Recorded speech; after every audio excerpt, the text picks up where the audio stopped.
নমস্কার বন্ধুরা, আমি সুমন আর আমার এই ছোট্ট ছাদ বাগানে তোমাদের সবাইকে স্বাগত। 3 দিন পরে ছাদে এলাম, কারণ আমরা কেউ বাড়িতে ছিলাম না। আমার ছেলের নাচের মেগা অডিশনের জন্য নবদ্বীপ গিয়েছিলাম, তার জন্য কোনো ভিডিও করতে পারিনি আর ভিডিও ছাড়তেও পারিনি। আর কালকের অনেক রাত্রিবেলা বাড়িতে এসেছি, আর আজকে সকাল সব কাজ সেরে ছাদে চলে এসেছি। আর ছাদে এসে প্রথমে চারিদিকে ঘুরে দেখছি গাছপালাগুলো সব কেমন অবস্থায় রয়েছে। আর কালকে এদিকে সকালের দিকে বৃষ্টি হয়েছিল, তার জন্য দেখছি গাছগুলো সব ঠিকই আছে। আর এখানে এই মৌসুমী লেবু গাছটাতে 3টে ছোট ছোট লেবু ছিল, একটা দেখছি ঝরে গিয়েছে, এই দুটোই রয়েছে। আর এইদিকে এইখানে একটা দেখছি এরকম পোকা হয়েছে, এটাকে তুলে ফেলে দিই, নয়তো পাতা খেয়ে খেয়ে এই পোকাটা আরও অনেক বাড়বেই। দেখো, এটাকে বাইরের দিকে ফেলে দিই। আর এই বেডটার মধ্যে 3 দিন আগে দিয়েছিলাম লম্বা লাউয়ের বীজ, এখনও একটাও বীজ থেকে চারা ওঠেনি। আর এই বেডটার মধ্যে দিয়েছিলাম 4টে বরবটির বীজ, এখানেও কিন্তু একটাও চারা ওঠেনি। আর এই বেডটার মধ্যে 3টে শিমের বীজ দিয়েছিলাম, দেখছি 2টো বীজ থেকে কিন্তু চারা উঠেছে। এই একটা আর ওই ধারে একটার মধ্যিখানে একটা দিয়েছিলাম, সেটা থেকে চারা ওঠেনি। আর এইগুলোর মধ্যে দিয়েছিলাম ধনের বীজ, এখান থেকেও চারা ওঠেনি, কিন্তু ধনের বীজ থেকে চারা উঠতে একটু সময় লাগে। আর বৃষ্টি হওয়ার পরে দেখো নতুন করে ড্রাগন গাছে কত ফুল এসেছে। এই ডালটাতে 3টে, এই ডালটাতে 3টে, এই ডালে এখানে 3টে, এইদিকেও রয়েছে। মোট 10 থেকে 12টা কিন্তু আবার নতুন করে ফুল এসেছে, দেখা যাক কটা থাকে। আর এই শশাটাকে হচ্ছে আমি বীজ করার জন্য রেখে দিয়েছিলাম, কিন্তু গাছ থেকে পড়ে গিয়েছিল পেকে, আর তখন কাটিনি রেখে দিয়েছিলাম। আর বাড়ি এসে দেখছি এটা কীরকম পচতে শুরু করেছে। তাই এটাকে হচ্ছে প্রথমে কেটে নিই, কেটে এখান থেকে বীজগুলোকে বের করে নেব, নয়তো আমার নষ্ট হয়ে যাবে এর মধ্যে থাকলে। মনে হচ্ছে খুব একটা বেশি বীজ হয়নি, এটার মধ্যেও কয়েকটা রয়েছে। আর এইগুলোকে আবার জল দিয়ে ভালো করে পরিষ্কার করে ধুয়ে নিই। দেখো, ধুয়ে পরিষ্কার করে নিয়েছি, এতগুলো বীজ হয়েছে। আর এইগুলোকে ভালো করে রোদ্দুরের মধ্যে শুকনো করে রেখে দেবো। এখন এইগুলো থেকেই আবার হচ্ছে চারা তৈরি করব।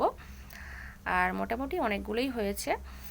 আর এবারে তুলে নেবো একটু হচ্ছে সবজি। আর ঢ্যাঁড়সগুলো কদিন তোলা হয়নি বলে কত বড় বড় হয়ে গিয়েছে, দেখো অনেক লম্বা হয়ে গিয়েছে। এখানে দেখছি বেশ কয়েকটা হয়েছে, 5-6টা মতো। এগুলো সব তুলে নেব।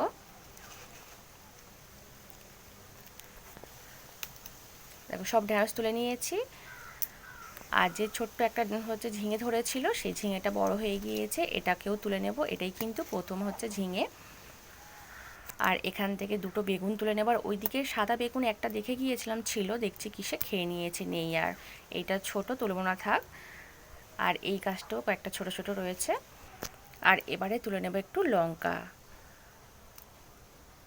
আর প্রচণ্ড কিন্তু সকাল সকাল রোদ্দুর উঠেছে, ছাদে আর থাকাই যাচ্ছে না, এত রোদ্দুর উঠেছে।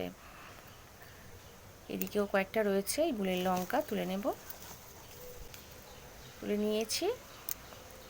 আর এবারে এখান থেকে একটা লেবু তুলে নেব, 2টো রয়েছে, একটা তুলব আর একটা থাকবে। এটা তুলে নিয়েছি, এটা এখন থাক, এটা আবার পরে তুলব। আর এবারে তুলে নেব একটু ফুল। আর এই ফুলের সাইজটা কত বড় হয়েছে দেখো, তুলে নিলাম। আর এখানে আমি কিন্তু হচ্ছে যতগুলো জবা ফুলের গাছ দেখছো, প্রত্যেকটা গাছ কিন্তু আমি ডাল থেকে তৈরি করেছি। এবছর মোট 10 থেকে 12টা জবা ফুলের গাছ ডাল থেকে তৈরি করেছি। আর এই জবাটাও আজকে দেখছি অনেকগুলো ফুটেছে, সবগুলোই তুলে নেব।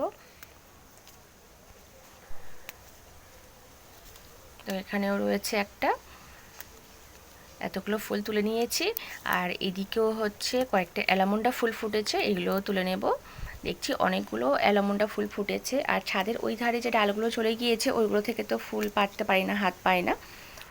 আর এখানে একটা সাদা অপরাজিতা ফুল রয়েছে, তুলে নিলাম। আর 2টো দেখছি কালকের মনেই ফুটেছিল, কালকে তো বাড়ি ছিলাম না। আর এখান থেকে কিছুটা নয়নতারা ফুল তুলে নেব, নিলেই ফুল তোলা হয়ে যাবে।